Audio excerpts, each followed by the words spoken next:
तेनाली का न्याय। एक बार 4 मित्रों ने सूत का व्यापार शुरू किया। उन्होंने हम्पी में एक गोदाम लेकर सूत के सभी बोरे उसमें भर दिए। बस एक ही चीज उन्हें परेशान कर रही थी, वो थी चूहों की कतार। चूहे गोदाम में घुसकर उनके सूत को बर्बाद कर देते थे। काफी सोच विचार कर चारों मित्र एक बिल्ली खरीद लाए ताकि वो उन चूहों को मार खा जाए।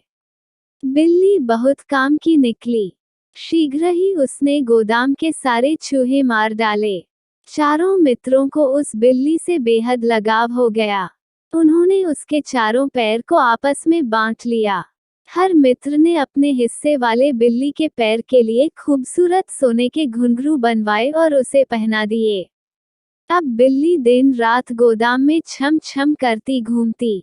हर मित्र अपने हिस्से वाले पैर का बहुत ध्यान रखता। एक दिन बिल्ली एक चूहे के पीछे सूत के बोरे से कूदी। ऊपर से कूदने के कारण उसके एक पैर में चोट लग गई और वह लगड़ाने लगी। मित्रों ने उसके पैर की मरहम लगा करके एक पट्टी बांध दी, परंतु वह पट्टी ढीली होकर खुल गई और बिल्ली के पीछे लंबी दूर तक घिसटने लगी। अब बिल्ली को क्या पता कि उसके पीछे पट्टी घिसटती आ रही है। बिल्ली घूमते घूमते पास ही जल रही आग के पास आई और फिर पलट कर चल दी। इसी बीच उसके पीछे लटकी पट्टी ने आग पकड़ ली। आग देखकर बिल्ली घबरा गई और सारे गोदाम में इधर उधर भागने लगी। इससे सूत की सभी बोरियों ने आग पकड़ ली। शीघ्र ही पूरा गोदाम लपटों में घिर गया और उसमें रखा सारा माल जलकर राख हो गया। चारों मित्रों ने बिल्ली का एक एक पैर बांट रखा था। जिसके हिस्से में बिल्ली का घायल पैर था, सारा इल्जाम उसी के सिर आ गया।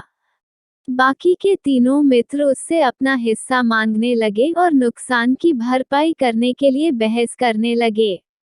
बेचारे चौथे मित्र ने उन्हें समझाने की बहुत कोशिश की, पर वे तीनों कुछ सुनने को तैयार ही नहीं थे। अंत में मामला राजा के पास पहुंचा। राजा कृष्णदेव राय ने दोनों पक्षों की बात बहुत ध्यान से सुनी, पर मामला इतना पेचीदा था कि उन्हें कोई हल नहीं सूझा। उन्होंने तेनालीराम को इशारा किया। तेनालीराम कुछ देर सोचता रहा, फिर बोला, बिल्ली के चोट खाए पैर का कोई कसूर नहीं है, क्योंकि उसे गोदाम में बाकी के 3 स्वस्थ पैर लेकर गए थे। इसलिए गोदाम में आग 3 स्वस्थ पैरों के कारण लगी है, न कि उस चोट वाले पैर के कारण। न्यायानुसार गोदाम में हुए नुकसान की भरपाई बिल्ली के 3 स्वस्थ पैरों के मालिकों को करनी चाहिए, न कि चौथे चोट लगे पैर के मालिक को। ऐसा आदेश सुनकर तीनों मित्रों की सिट्टी पिट्टी गम हो गई। सारी चालाकी भूल कर वे राजा से दया की भीख मांगने लगे।